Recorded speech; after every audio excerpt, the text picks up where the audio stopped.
US national institute of open schooling का senior secondary का my grandmother's house English lesson है।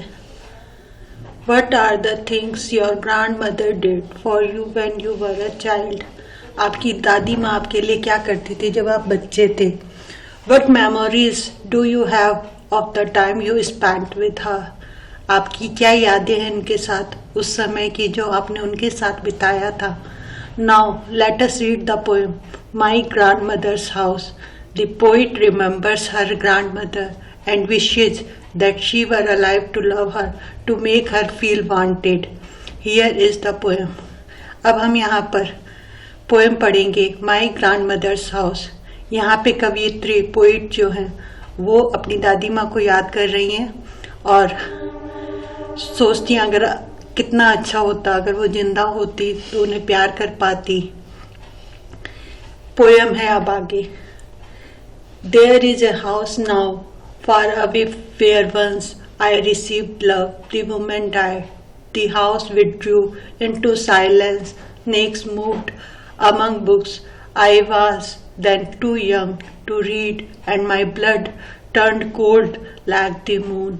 How often I think of going there to peer through blind eyes of windows or just listen to the frozen air, or in wild despair pick an armful of darkness to bring it here to lie behind my bedroom door like a brooding dog. You cannot believe, darling, can you, that I lived in such a house and was proud and loved, I who have lost my way and beg now at strangers' doors to receive love, at least in small change.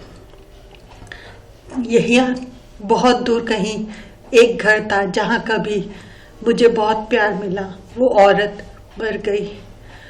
अब वहाँ पर शांति है, सांप घूम रहे हैं among books जहाँ पर।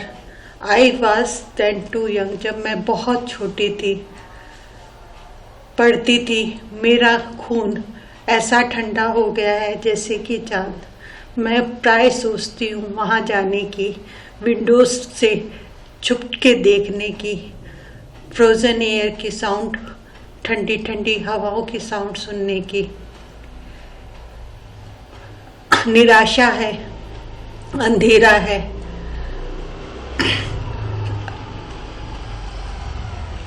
अब बेडरूम के दरवाजों के पीछे एक ब्रूडिंग डॉग की तरह। आपको विश्वास नहीं होगा, कर सकते हो क्या, कभी मैं ऐसे घर में रहती थी, बहुत प्राउड, बहुत प्यार मिला, जहाँ पर मैं अपने रास्ते खो चुकी हूँ और अब ऐसे स्ट्रेंजर्स के, अनजानों के द्वार पर प्यार पाना चाहती हूँ, और वो भी कैसे, थोड़ा थोड़ा। ये पोइट कमला दास के द्वारा लिखी गई माई ग्रैंड मदर्स हाउस है। अब इस पोएम के डिस्कशन का सेक्शन आता है। There is a house now far away where once I received love, the moment that woman died, the house withdrew into silence, next moved among books. I was then too young to read and my blood turned cold like the moon. अब यहाँ पे आपको इन questions के जवाब देने हैं। What happened to the house where the grandmother died? Why was the poet not able to read the books?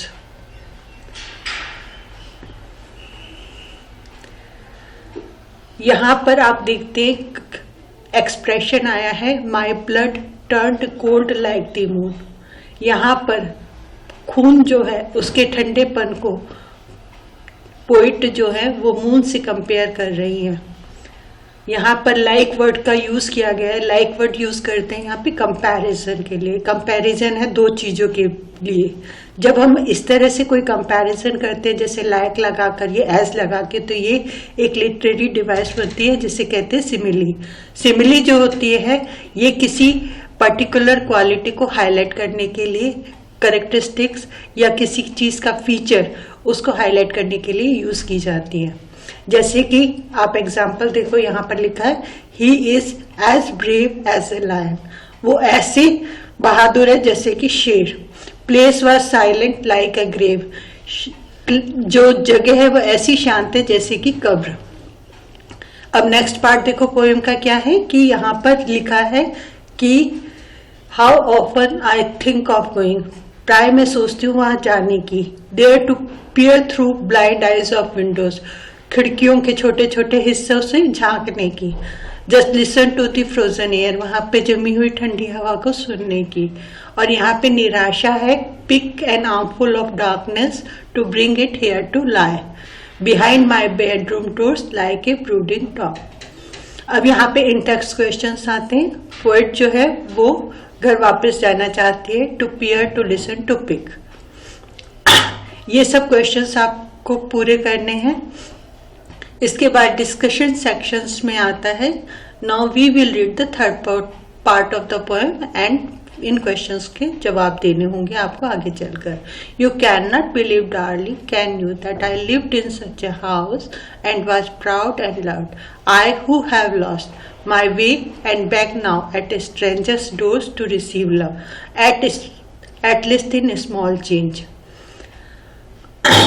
तो which words tell you that the poet is talking to someone, and what is she telling him her?